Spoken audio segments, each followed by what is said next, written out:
there's Kevin with Rogue Deck Builder here with a quick Winota brew. My daily today for MTG Arena was to cast white or red spells, so I thought I'd update Winota, Joiner of Forces, to the new Kaldheim cards that have come out, and I just did 2 turn 4s in a row with this crazy card with had the ideal curve. And this is in Mythic, by the way, and now that I'm recording, we'll never get that scenario to happen again. But I thought I'd hurry and do some videos with this to show what I've built. My whole goal was with Usher of the Fallen it would actually be good enough to make Winota viable. So this is a 2-1 for 1. And it's got the boast ability to create a 1/1 human warrior creature token. So Winota warriors get super good because you don't have to rely as much on hitting a Winota. You can still grind them out with a card like the Kargan War Leader. And we even get another Anthem effect in the form of Maja, Bretagard Protector. And this actually doesn't even hurt our mana base one bit because of the pathways. You can just chuck in all the pathways and then it is good to go. Like, there is one change to this deck that I used to have. I used to run the Manlands in here because they are pretty decent to animate late game, hook up an equipment too if you need to, and win some of the grindier matchups that way. I might put them back in, but I thought for mana's sake, because this one does require 2 white and 1 green, just in case we do draw it, might as well have the mana sources to get there. So basically how we're playing this is going to be 4 plains, 5 mountains, and all the pathways that then add for different ones. So we have plenty of red sources, plenty of white sources, plenty of lots of ways to actually cast all of our cards here. The mana is actually perfect. It's very easy nowadays to go from 2 to 3 colors because you want to be running pathways to get there. So it's almost like 2 colors are a liability comparatively speaking to 3 colors. You might as well just go into them. But anyway, let's just go down the deck list of this one. We got the Seagate Banneret, which is pretty good in here because we do need 1-drops that are warriors. We do need them to be the warrior type, and they need to be able to be non-human. That's kind of the hard part with this particular deck, is some of the 1-drop humans aren't as good because they're not as good payoffs. And of course, Usher of the Fallen, this is going to create us, unfortunately, it creates us human warriors. I wish it would have created spirit warriors. Oh, this card would be amazing if it created spirit warriors, but unfortunately, it creates human warriors for Winota. And then we do have the Fireblade Charger, which this one's actually pretty good because it does have some equip synergy in this deck. So equip creature, if it's equipped as haste, this scenario does come into play. We can hook it up to one of our equipments and then it can attack in. So equipment speaking, Relic Axe is actually pretty good. So when it enters the battlefield, you attach it to a creature. And all of our creatures are warriors in this, so it's +2/+1. It's like a Maul of the Skyclaves Light. Comes out a turn earlier. It doesn't get flying or first strike, but it's still going to give that crucial +2. So you can go turn 1 like a Fireblade Charger, turn 2 a Relic Axe, and you've got a 3 power on board on going that route. And sometimes I prefer that over like casting something like a human. Unfortunately, we do have to run some humans here. I run the Kargan Intimidator and the Seasoned Hallowblade as a 4 of them and a 2 of. I might decide to go the opposite because this Intimidator is actually really, really coming into handy. But you do like the Seasoned Hallowblade because one of the best things you can do in Standard right now is just Hallowblade into Maul of the Skyclaves. And then you can protect it. And there are some matchups that just can't beat that. So I am going to keep this going for us with the Seasoned Hallowblade instead of the Intimidator. We do want some Blade Masters. This is another 2/2, basically for 2 mana because it has double strike.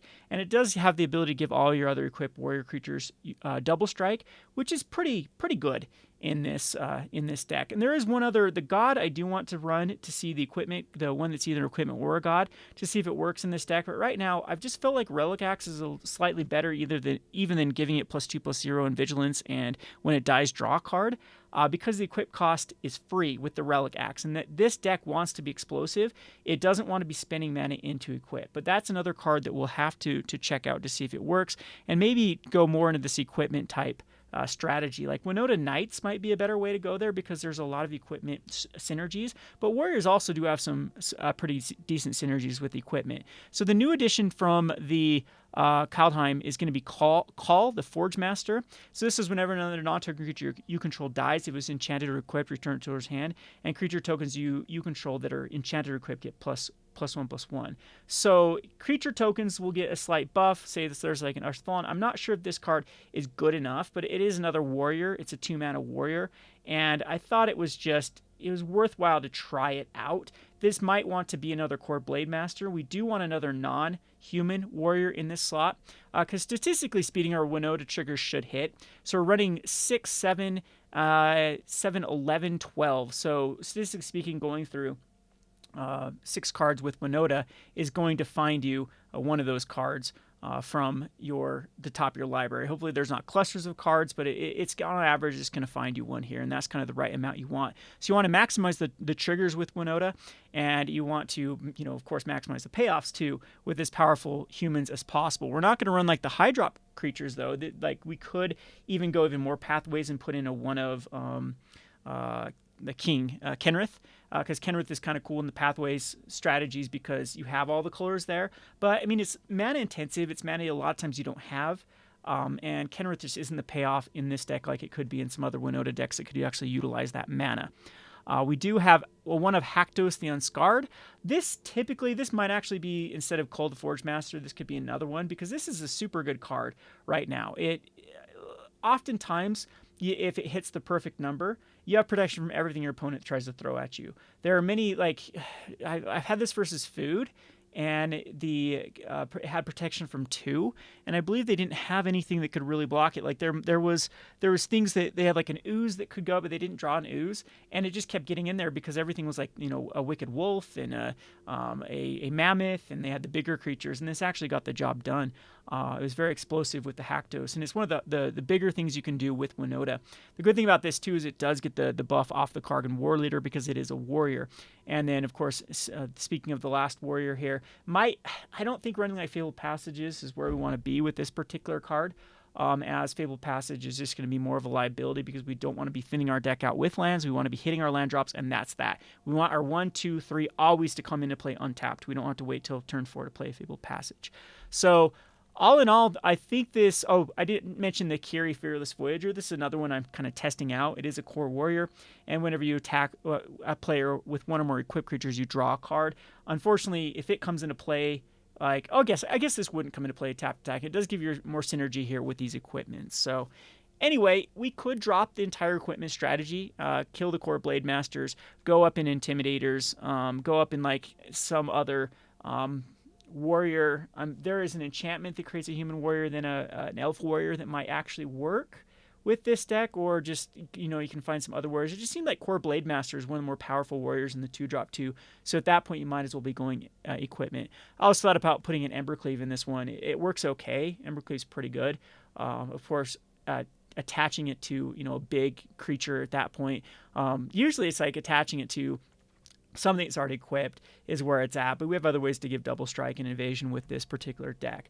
All right, so that's kind of the overview of the deck tech. Now that I've got the kind of what we call the magical Christmas land scenarios happen with the both games are just a 1-drop, a 1-drop, and then a 2-drop, then 2 1-drops, and Winota can win. One of them was hilarious because I was going against mono red and they relic robbered me, so it created a construct token, and I was able to attack with a construct token and get a trigger off Winota. So that was pretty hilarious. So hopefully we can replicate that here. And I'm playing in Mythic here, so my rating, I don't want to tank my rating, so if we start to lose, I might just give it up because there's only a few matches are days left, but I am almost ranked in the thousands with this. So I started the day at 1,300 and won 2 in a row with Winota. Of course, it's a best of 1 deck. I don't know how you would go about making a sideboard. Like, I thought if you're going to go best of 2, probably Legion. I don't know, Legion Angel feels kind of awkward. I'm wondering if Legion Angel wants to be in here instead of Cole the Forge Master, and then it gives us more ways for having some staying power. Nahiri is also something that's kind of interesting to put in here. And there were some other sideboard cards that I thought of that could be from this new set that could be pretty nifty here that we could run in this in the sideboard to give us answers versus other stuff. But Winota's just a really good best of 1 deck anyway. I don't really think that you want to be putting it in a best of 3 where people can start bringing even more hate to combat what you're doing. So let's go ahead and go Winota. There's Nazar Winota with that new Grafdigger's Cage too. So keep that in mind for best of 3s. Alrighty, so we are going up someone that's similar related. So this will be interesting. We'll win some points if we actually win here. The one thing about this deck, though, is it does struggle for some pretty bad draws. So when you are on fire, you are on fire with this deck. Unfortunately, when you whiff, you really whiff.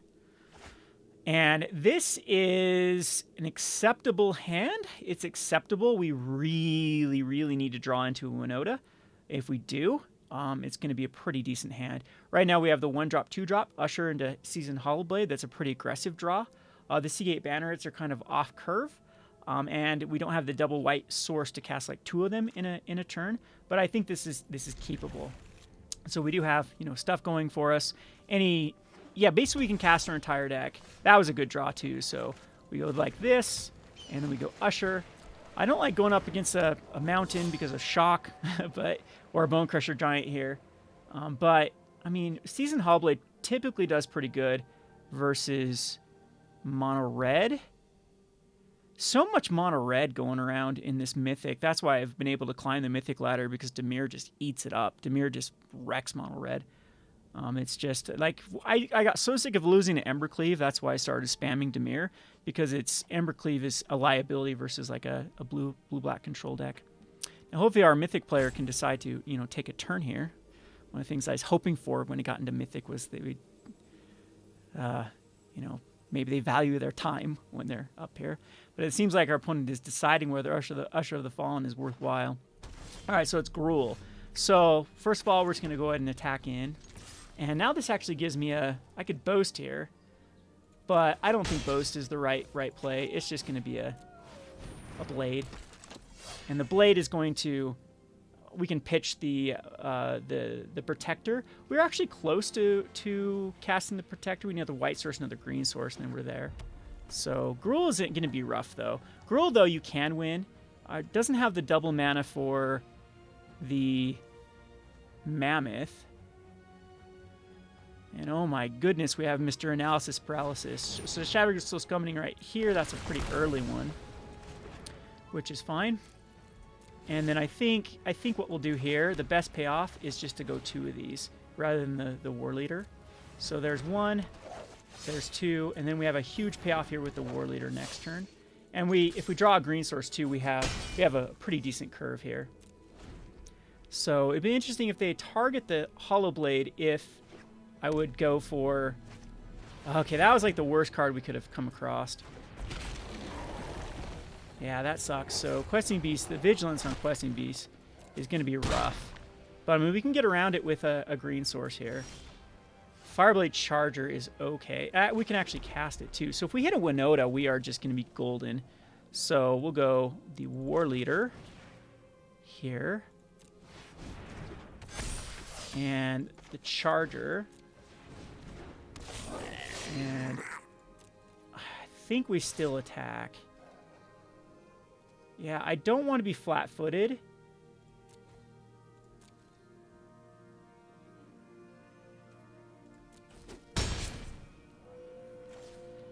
One more mana too is the Seagate Banneret online. Our opponent blew a Shatter Skull.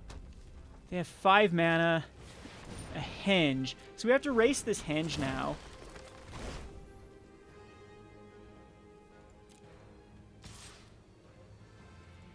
So best case scenario, we can draw something and get around this Henge. The Henge is going to gain 2 life. Hopefully it doesn't cast anything this turn. Okay, so what do we draw? Another Fireblade, huh? Oh, that kind of sucks. So one of the Banneret's expendable. This War Leader is not. So we're just going to go in with the team.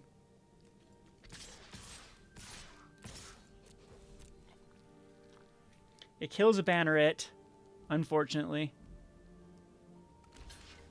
And we get some decent damage, and we get 8 damage in. So we might be able to race this. Do we just die to an Embercleave next turn, though? No, not quite.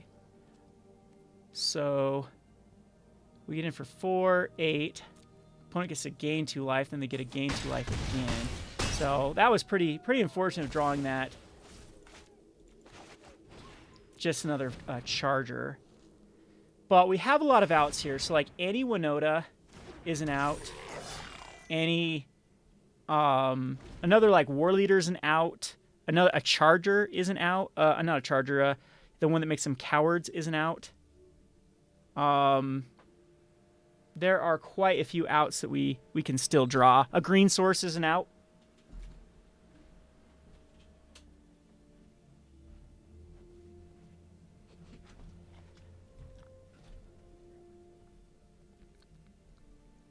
And my opponent really can't block. That's kind of a weird, yeah, that's a weird 2 damage. I guess it's the only thing they can do.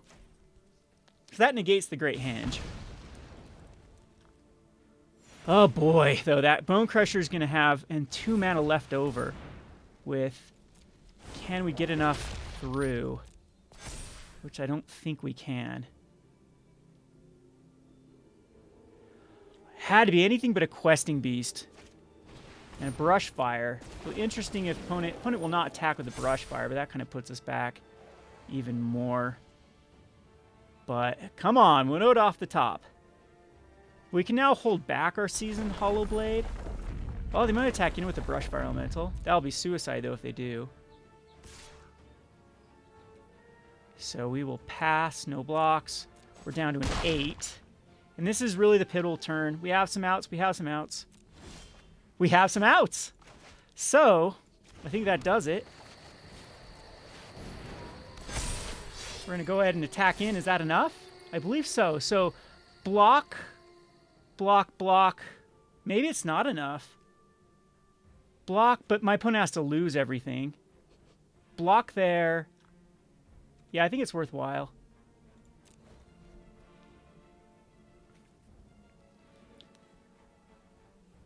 They have to block the Hollow Blade. Block, block, block, K. Block, block. They should go Questing Beast on the Banneret. That's kind of a weird block.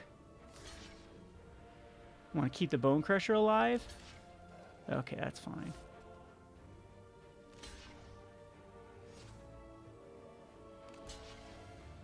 So unfortunately my opponent lives.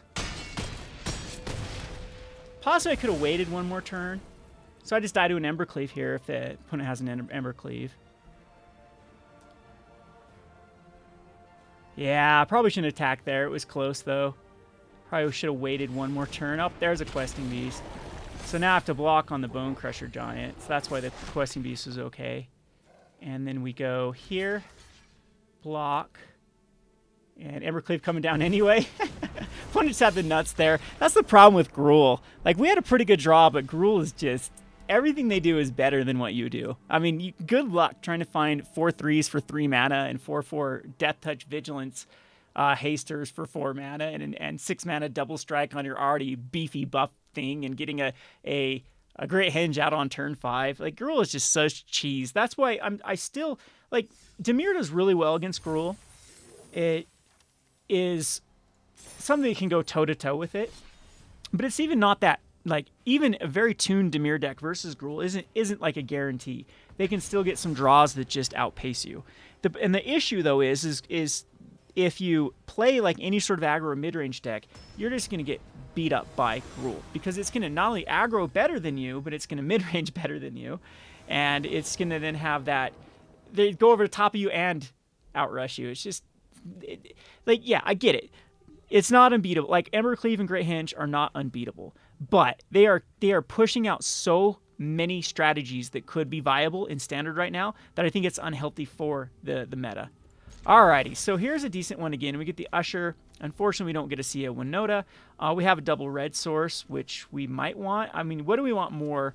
I think we'd rather have the double red source for Haktos, because we have that curve and we have the known, not the unknown. So you don't want to ever play the unknown. A lot of people make the mistake of playing the unknown. They're like, oh, if I draw into my green card. But we do get the other... cool, so we get the other white source here. So I'm going to go ahead and get some value by boasting.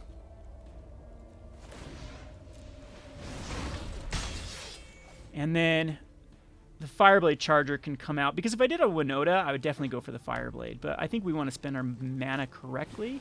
Rob the Rich is fine. No blocks. Our opponent wants to go toe-to-toe with us. So we have a couple of options here. Yeah, it's going to be no boast this time.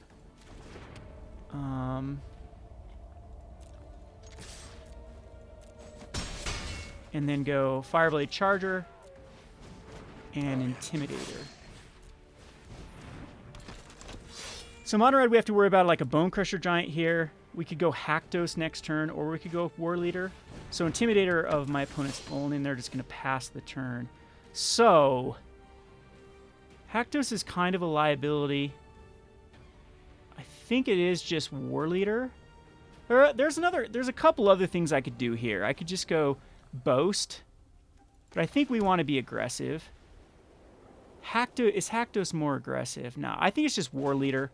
We War Leader it, and then we just swing in with everything. Now our opponent's going to be forced to trade. Not even going to trade anything, huh? So we just pump this dude.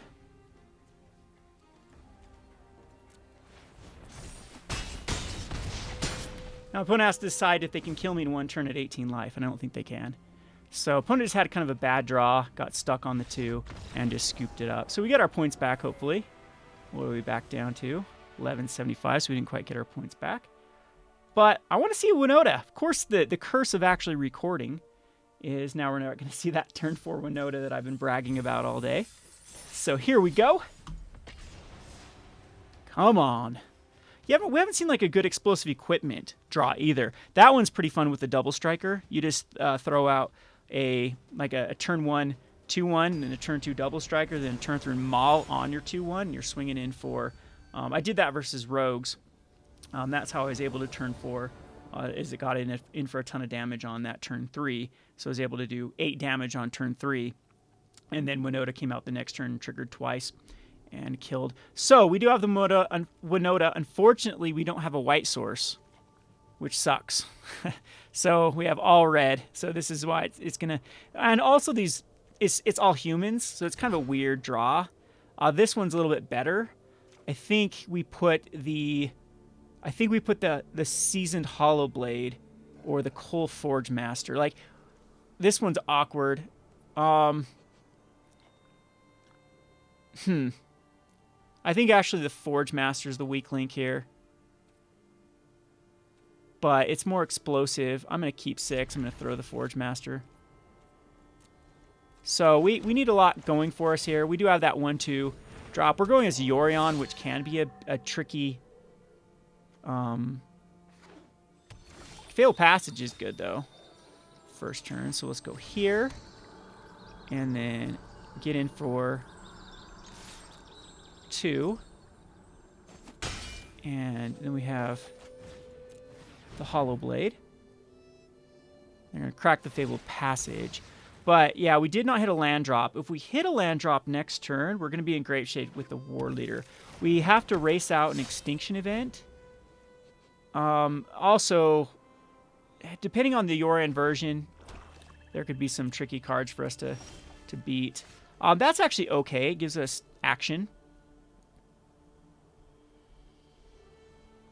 So I'm thinking Usher the Fallen's going to die here. Heartless Act, huh? So, I just don't see you happening, Winota.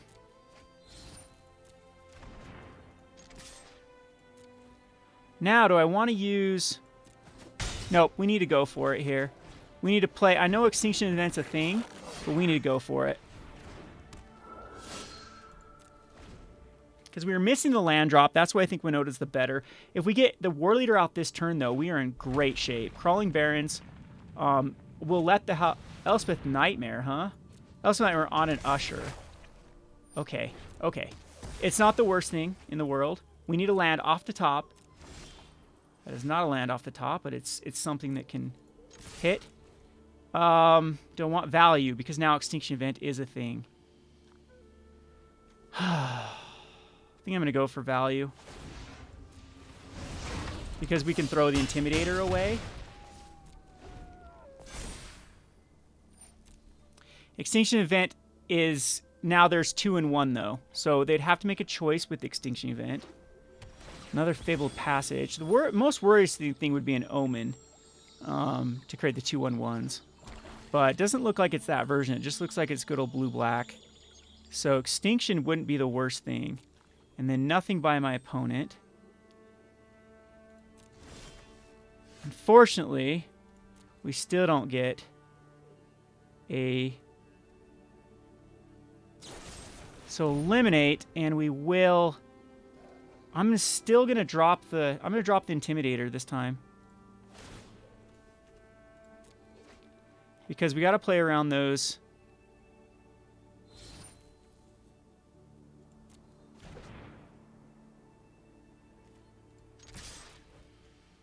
But now I think my opponent would want to do odds. No evens. Down to a 6. We have lethal on board. Omen of the Sea comes down. We've burnt a bunch of removal. It's a big deck, too, so that's one of the problems with Yorion is you can't rely on... Okay, they're digging for that Extinction event. So the Elswith Nightmare destroys my graveyard, which doesn't matter. We have Maul of the Skyclaves, too. This is going to be pretty good, because if, like, best case scenario is my opponent goes Extinction event and names even, and then we just Maul of the Skyclaves win, because that's 4... Oh, we're 1 off, actually. So that's not best case scenario.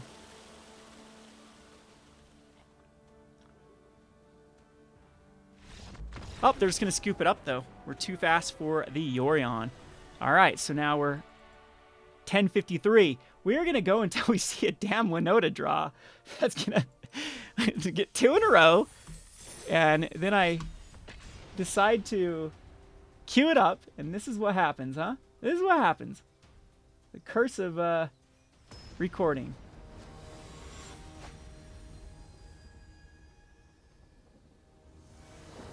What's up with all these 97%ers?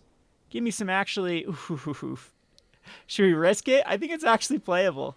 I think this is playable. I'm so dead if they have a removal spell. Double Maul. Okay, so best case scenario that could happen. That's a decent card to draw. Well, not really. It gives us a turn 2 play. And we're going against Gruul again. Womp womp. The Shield Breaker. You're going to want that sucker back, buddy. You are going to want that sucker back. So we'll go ahead and, if you want to trade with the Shield Breaker, go for it. Okay, we'll do it. We'll do it. We will do it. And now I'll pitch a Seagate Banneret. So we're going to, the whole plan is to get 2 Mauls attached to this Seasoned Hollowblade, and hopefully it gets there. But that's a lot of ifs. This is a pretty good sign, though, with a Shield Breaker just cast. Because that typically means there wasn't an adventure, okay, ooze. Okay, so that's why opponent decided they're going to trade. But we're in decent shape still. Because, okay, perfect. So what do we need? It doesn't matter. Either one of them. We'll start with a white. And now we hook it up.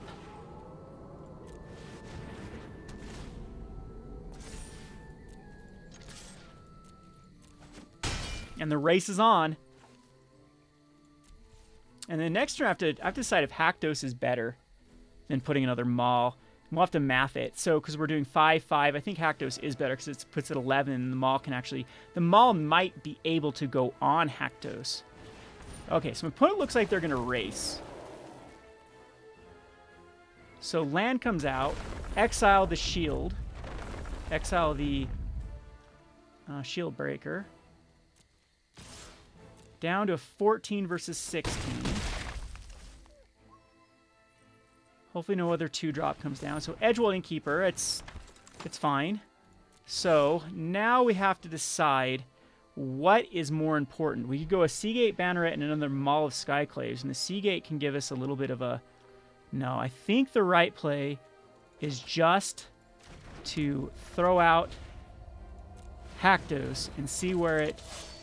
Protection from 2? Are you kidding me? That's... Oops. That sucks. Had to be 2. They have 2 2s out. Oh, boy. Why'd it have to be 2? Why do you have to be 2? Bone Crusher Giant can hit it. That's what I was worried about.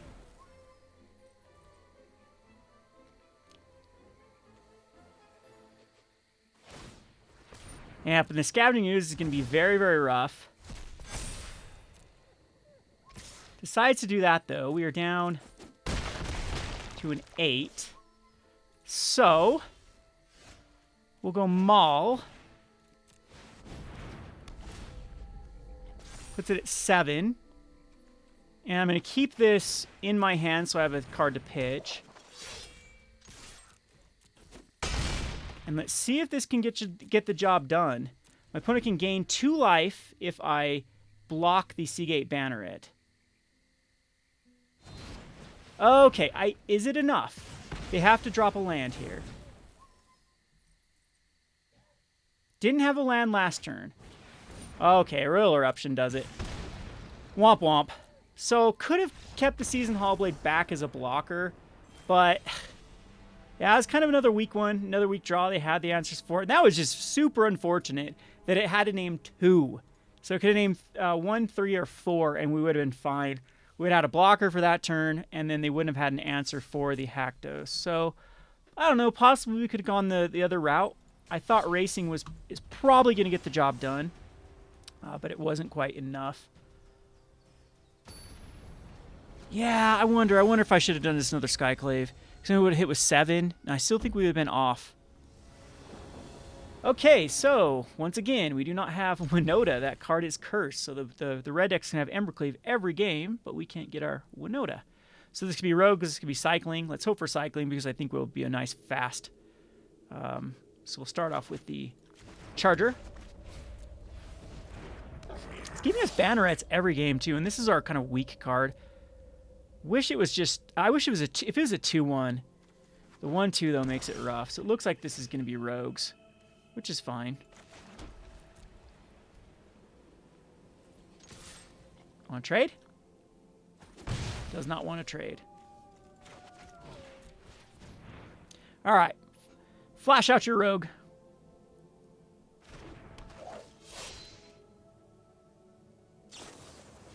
Yup. Oh, I wanted that relic. So we have to worry about not a Drown in the Lock. Now we have... No, we don't have to worry about Drown. So we can make sure we hit. So what's better here? I think the War Leader is better here.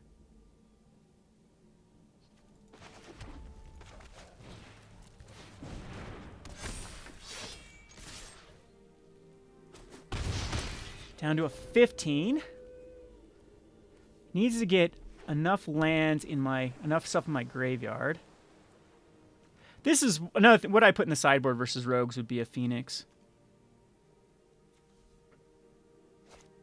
Another Windrobber. I'm not liking the Windrobber because they're blockers. And they have flying, so it's going to go around the Maul. So, opponent wants to...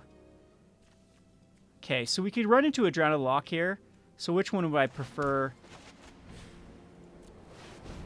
Oh, it happens. And what did it say this time? 4. Awesome.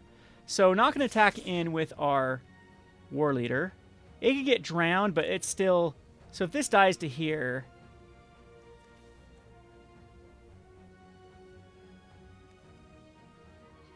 This Haktos is going to be pretty rough for my... Best case scenario my opponent could do is drown the lock the Kargan War Leader and then block on the Seagate Banneret.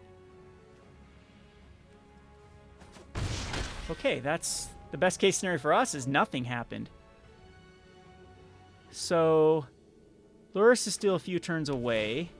We're not getting milled with crabs. Opponent can't activate the Windrobber yet. They have no lords out. Yeah, this Haktos I think is just going to two-shot my opponent. So, let's go with the Maul. And if it gets countered, we can then attack in, because then we'll have the... So we're going to put on the Fireblade Charger. Now, if they kill the Fireblade Charger, we get to take out the Thieves Guild Enforcer. We also have the Seagate Banneret that's ready to pop. Next turn. Heartless Axe, sure. And then we'll take out Thieves Guild Enforcer. And then now we can go in for everything, because now they can't double block. And there's just going to scoop it up, I guess. All right, so we beat Luris. Rogues. Back to 111. So, I mean, we're holding our own here in Mythic. It's just 2 losses to Gruul. You're just going to lose to Gruul. It's just the reality of life. Dimir and Gruul are going to be your tough matchups. I wonder if Mono White's going to be how it's going to fare. Because the thing about what makes Winota better than like traditional aggro decks versus Mono White is Winota can go over the top. Like, if we just go tit for tat, like they cast a 1-drop, we cast a 1-drop, 2-drop, 2-drop, and they start pumping their stuff up, maybe get them all the Skyclave on their speaker. Well, we can still do just as big stuff to them. So let's go ahead and see if we can get a Winota, the cursed card, in the opening hand. 3 lands, Winota. We already played Jack Blah Blah. Yep, we already played this person. Hey, Winota is there, and we have 2 of our better 1-drops. So we are going first. Oh boy, here we go. So we need to draw some lands. Lands is the name of the game. And this is our better one just to throw an Usher.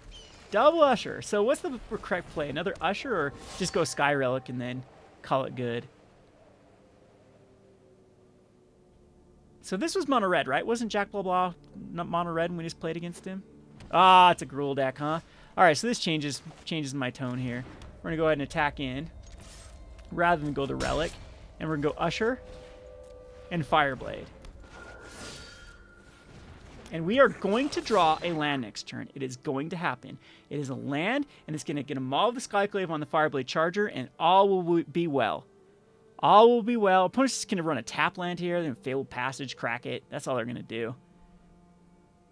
No Bone Crusher Giant. I mean, think good thoughts here. It's just going to be Fabled Passage, crack, pass. And then we get a land next turn, and it's going to go Relic Axe on the Fireblade Charger. Everything will be hunky-dory.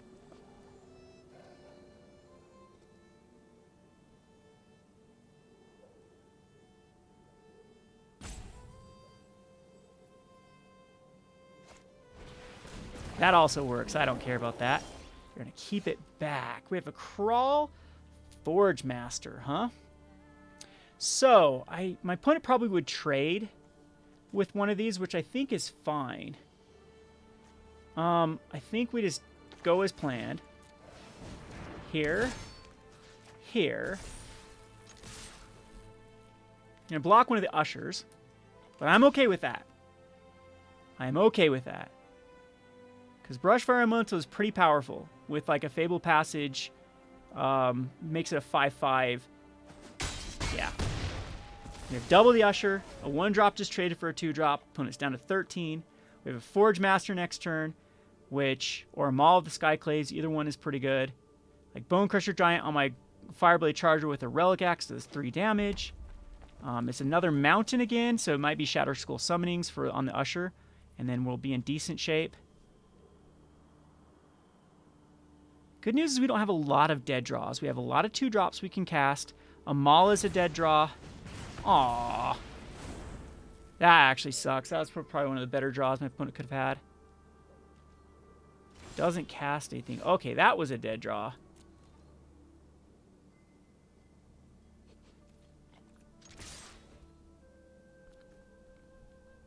I guess we get Bone Crushered.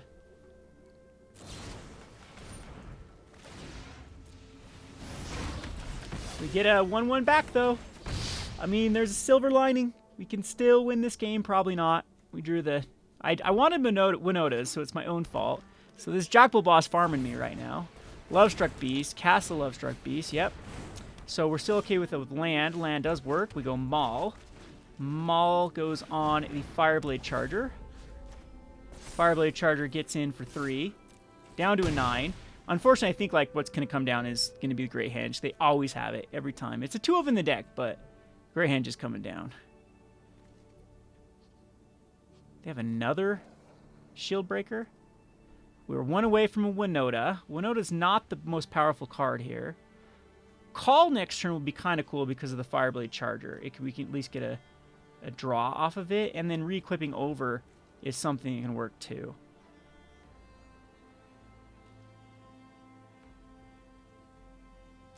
Mr. Beast, huh? I think... So an Embercleave's coming down here? We'll just block here.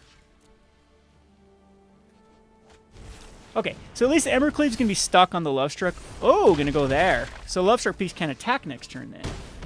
All right, I'm okay with that. We're going to hit a land off the top. We did hit a land off the top. Look at us go. I still would rather have a white than a green here. Here we go. Here we go. Big hits, big hits. For the win with the 6-1. No. I would rather have a seasoned Hollow Blade than a Winota. Womp womp. But my opponent's in kind of a weird position. The Embercleave is on the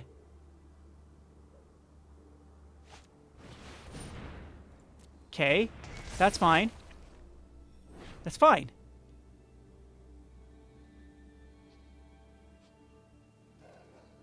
Did my opponent just see the error of their ways? That's fine. That's fine. That's absolutely fine. That was the wrong move.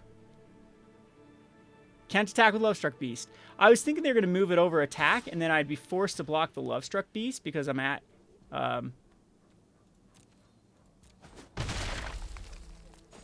But we just do 3 in the air here.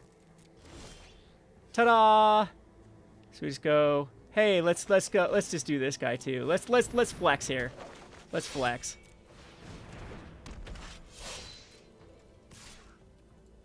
Do more damage. Boom! We got a revenge on Jackal. So Winota actually hit there. Didn't hit one of our bigger creatures though. And hey, we're top 1,000. So anyway, I think that's enough. I hit my top 1,000 with Winota with a meme deck. It is for real. Usher the Fallen is the key card that makes Winota actually viable. Looking forward to suggestions in the comment section below. This has been Kevin with the Yoruga Deck Builder. On not a Tuesday Brews Day, just on a Thursday that I'm excited to be playing these decks. Thanks for watching.